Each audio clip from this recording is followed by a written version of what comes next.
Quick question, Lord Jamar. How did you and Jay ended up living in the same building, 560 State Street? Who lived there first? That blew my mind. I was like, word, downtown BK was lit back then.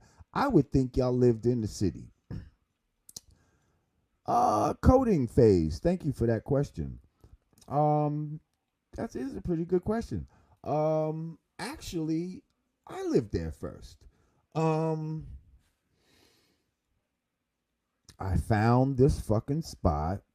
Well, prior to me living there, I heard Dana Dane had lived there at one point, and maybe Madonna had lived in this building or something like that. These are all rumors, but they weren't living there when I moved there. Um, but I moved in there, and then I guess some like up and coming actors and actresses actually lived in that building. I forget this one actress that lived there, but anyway, like one of my first days there, I seen one of the Wayne sisters just walking through the courtyard like it was nothing. Like the tall, the tall one or whatever. She was like visiting a friend or whatever. So anyway, yeah, I lived there, and then all of a sudden, I don't know, one day, Jay-Z was moving in. You know what I mean? And this is before he's Jay-Z popping off. Like this is when he's just pressing up a single called In My Lifetime. Okay, I remember like it had a different Roc-A-Fella logo on it and all of that on the record. And I remember he gave me the record in passing and all of that in the hallway, in the courtyard, because it was like, if anybody knows 560 State Street, it's like, it looks like a regular building. You walk up these big steps, but then you go through these other doors, and now it's this big, like, outside courtyard with, like, a group of buildings. Like, but you wouldn't notice if from the street. You can't really see that. So, like, sometimes people would just be chilling in the courtyard, or you just be in passing in that courtyard right there. So, yeah, he gave me his record, whatever, that In My Lifetime shit. You know the record I'm talking about, Digga, In My Lifetime? Yes. Right. Okay. I thought it was cool. You know what I mean? I wasn't like, yo, this is crazy, but I thought it was cool. But I liked the fact that he was doing his own shit, and you know what I mean? I was like, yo, that's what's up. But then I'm seeing him, you know what I mean? I'm seeing him moving in there, and not just moving that he moved in. I'm saying I'm seeing him in and out the building, and Right. you know what I mean? I'm seeing whips, and you know what I mean? It's looking like homie's got some bread before his shit is really popping. Like, you know what I mean? Like he's really You're right. he's I was really something's going on I where was he's actually able to fund some shit right now. I was we were doing our please listen to my demo track at the same time. Like like the little round the way open mic spots where I would do my Ski Beats record. He would be doing his two song verse, whatever. Right.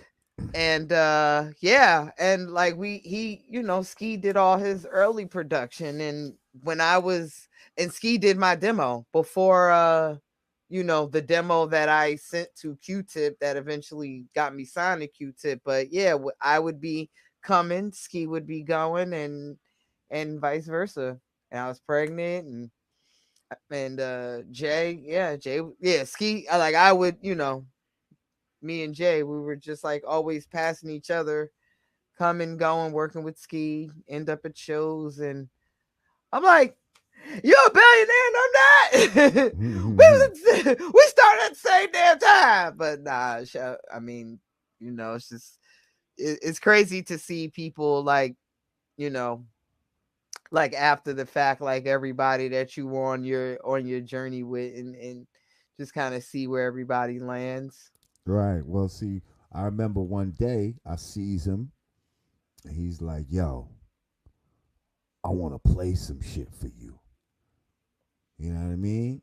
Mm-hmm. So he had the famous Lexus 300, and that was like some new shit back then. Sitting out in front of the building. So we go and we sit in the car, just me and him, and he starts playing Reasonable Doubt. Like, it's not finished, but it's close to finish. You know what I mean? Like I remember like Root of All Evil, the Evils and all of that. It didn't have like no hook or nothing on it yet or nothing like that. It was just, it was the beat and the rhymes and all of that, but I don't know if it had the dear God. I wonder if you say, all of that shit. I see And somebody said some people worship money more, right? Yeah, you're right. We just sat here and watched Dame Dash says it doesn't matter what Kanye says or yeah, does, right. because he just gives away money. Like, okay. Anyway, so yeah, he's playing the shit, and I'm like, yo, this shit is sounding dope. And then when he gets to fucking the shit with him and Foxy, the ain't no nigga shit, I was like, yo, bro, like that one right there, that one's gonna go. That one's gonna go. Like, mark my words. Like, all of this shit is dope, but that one right there is gonna go. And he was like, yeah, man, I think so too. Like, you know what I mean? Like, I think we're gonna put that in a, I think he said he was gonna put it in a movie or whatever the fuck he did with it. And the rest was fucking history. Like, you know what I mean? Like, the rest was history. I seen it come from its infancy, and you know what I mean? After that, it was on and popping. This nigga used to throw little parties in the Courtyard and all that type of shit. He had that shit looking like the tunnel out that motherfucker. That shit. I know that that's shit right. used to be crazy. That's why I told Dame I used to see them niggas coming through the Courtyard just laughing. Different broads just the good old days. Everybody's talking about the good old days. That's when downtown Brooklyn was having like a renaissance. Like, Brooklyn was like, yeah, it was a great time to live in Brooklyn, I'll tell you that.